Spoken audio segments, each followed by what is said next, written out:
सबसे पहले एक एडवाइजरी आई है जो ई वे बिल सिस्टम और ई इनवॉइस सिस्टम है उनके अंदर कुछ अपडेशन कर रही है और वो यहाँ पे बता रहे हैं कि हम सिक्योरिटी के पर्पज से ये अपडेशन कर रहे हैं और ये 1 जनवरी 2025 से अपडेशन आ रहा है।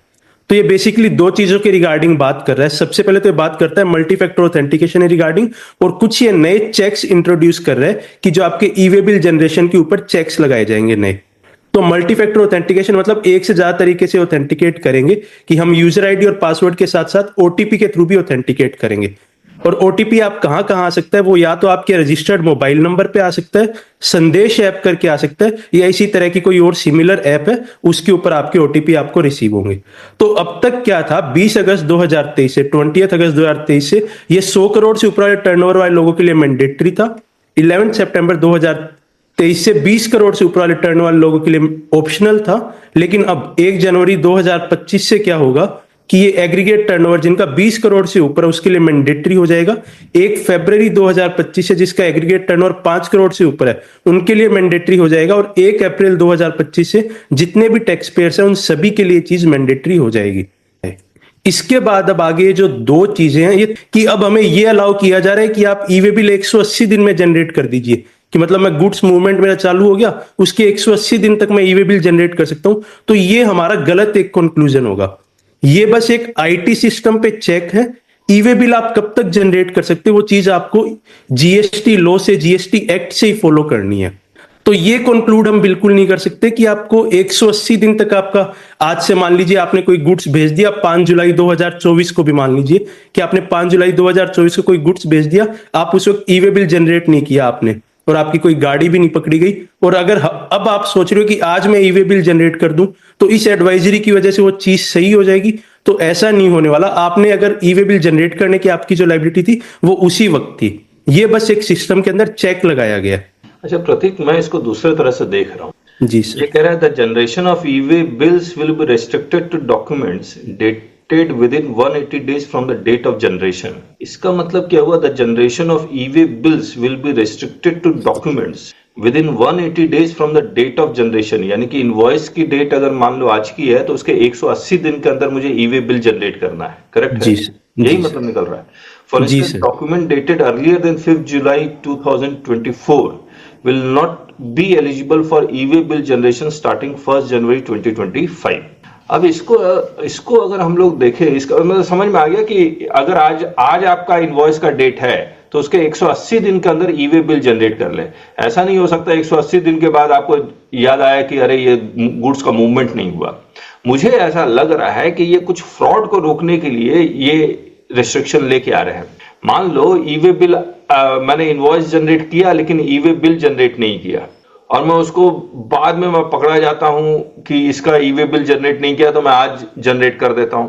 या कुछ ऐसी इंडस्ट्री है जहां पर ये वाकई में इनवॉइस आज जनरेट हो रहा है और मूवमेंट बाद में हो रहा है, लेकिन ऐसा तो पॉसिबल नहीं है क्योंकि अगर इनवॉइस पैसा मुझे आज मिला और मूवमेंट जब होगा, यानी कि before the removal of goods मैं इनवॉइस जनरेट कर सकता हूं। तो बिफोर रिमूवल में कितना पहले इनवॉइस, मैं मान के चल रहा हूं कि जिस दिन मूवमेंट हो रहा है उस दिन ई वे बिल का डेट होना चाहिए, उस दिन ई वे बिल जनरेट होना चाहिए। And before E way bill generation invoice should be generated. और इन दोनों में 180 दिन से ज्यादा का गैप नहीं होना चाहिए, करेक्ट है? जी सर। तो ये कोई ना कोई ये फ्रॉड को रोकने के लिए है। मैं विजुलाइज नहीं कर पा रहा हूं ये किस तरह का फ्रॉड इंडस्ट्री में हुआ है जिसके कारण ये लेके आया है।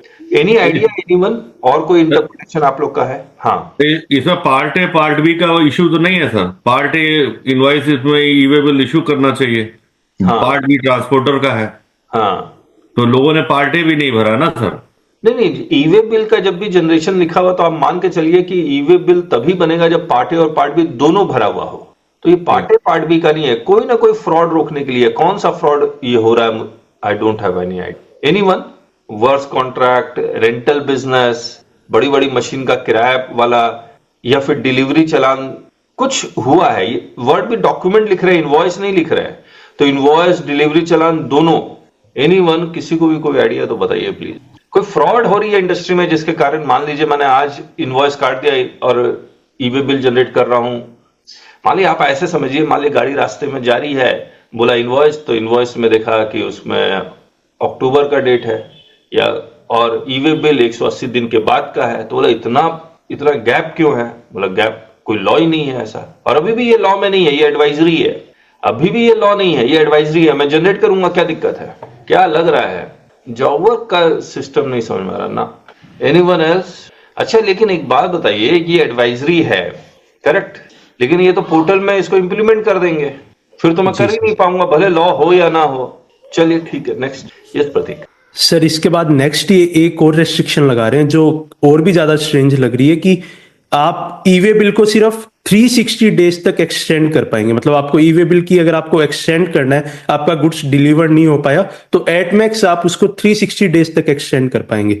तो मान लीजिए अगर आपको 1 जनवरी 2025 को इनवॉइस बना ई वे बिल जनरेट कर देते हैं, तो उसे आप एक्सटेंड करते करते करते तक 25 दिसंबर 2025 तक ही ले जा पाएंगे।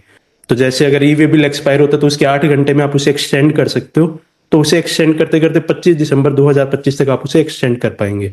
मतलब 8 घंटे वाला further extension possible? Further extension, जी सर। तो मेरा यही काम रह गया अब मैं है कि मतलब 8 घंटे एक्सटेंड किया, फिर 8 घंटे, फिर 8 घंटे, तो 360 डेज डिवाइडेड बाय 8 आवर्स, उतनी बार। ये कौन, मतलब ये क्या कुछ हुआ है इंडस्ट्री में? इनको कुछ ना कुछ पता लगा है, नहीं तो ये क्यों करेगा जिनके बारे में हमें नहीं पता। कोई ना कोई जो फेक आईटीसी ये सब केस में कोई इंडस्ट्री में कुछ ना कुछ तो पता लगा होगा। एनीवन? नहीं तो हम लोग यही सब समझते रहेंगे कि ये अजीब सा एक्सटेंशन है, लेकिन विदाउट रीजन ये हो नहीं सकता। चलिए। यस प्रतीक। एक मैं एडवाइजरी और आई तो है, उसे देख नहीं पाया मैं अच्छे से, लेकिन फिर भी हम उसे एक बार डिस्कस कर सकते हैं अगर आप बोले तो। हाँ हाँ करो। ये सर जो रिसेंट एडवाइजरी आई है, ये कुछ ये एडवाइजरी है क्या है ये? सर। ये बोल रहे हैं कि जो रेलवे का सिस्टम है, कि रेलवे का फ्रेट ऑपरेशन इंफॉर्मेशन सिस्टम जो है, उसे वो लिंक कर रहे हैं ई वे बिल सिस्टम के साथ एपीआई के थ्रू। रेलवे का जो जहां से रेलवे का डेटा फ्लो होता है और ई वे बिल का सिस्टम का जो डेटा होता है, उन्हें ये लिंक कर रहे हैं एपीआई के थ्रू, जिसकी वजह से अब क्या होगा कि आप जहां पे डिटेल्स डालते हैं कि ई वे बिल के अंदर ट्रांसपोर्टेशन की डिटेल्स डालते हैं पार्ट बी के अंदर, तो पार्ट बी के अंदर आप जो ई वे बिल के अंदर ट्रांसपोर्टेशन डिटेल्स डालते हैं, उसके अंदर अगर आप रेल से ट्रांसपोर्ट कर रहे हैं, रेलवे रिसिप्ट आपको जो मिलती है, आरआर जो मिलती है, उससे आप जब ट्रांसपोर्ट करते हैं, तो उसके आप जब डिटेल्स डालेंगे पार्ट बी में, तो ये डायरेक्टली इस सिस्टम से वेरीफाई करेंगे फ्रेट ऑपरेशन इंफॉर्मेशन सिस्टम के थ्रू। और अगर आपको इन्होंने उसके कुछ 1-2 तरीके बताए हैं कि कुछ चीजों का आपको इसके अंदर ध्यान रखना है, कि अगर आप जो पार्ट बी के अंदर डिटेल्स डाल रहे हैं, रेल ट्रांसपोर्टेशन की आपको डालनी है, अगर आप रेल के थ्रू ट्रांसपोर्ट कर रहे हैं, तो आपका कोई ऐसा गुड्स है जो आपने ऑलरेडी निकाल चुके अपनी फैक्ट्री से, लेकिन अभी आपके रेलवे स्टेशन से वो अभी आगे सब्सिक्वेंट ट्रांसपोर्ट के अंदर नहीं गया है, तो आपको क्या करना है, आपका जो पार्ट बी है उसे अपडेट करना है, उसे मल्टी ट्रांसपोर्ट मोड के अंदर डाल के अपडेट करना है, और उसके अंदर जो अपडेटेड सेक्शन है उसके अंदर रेल को भी डाल देना है कि अब रेल के थ्रू जा रहा है आपका।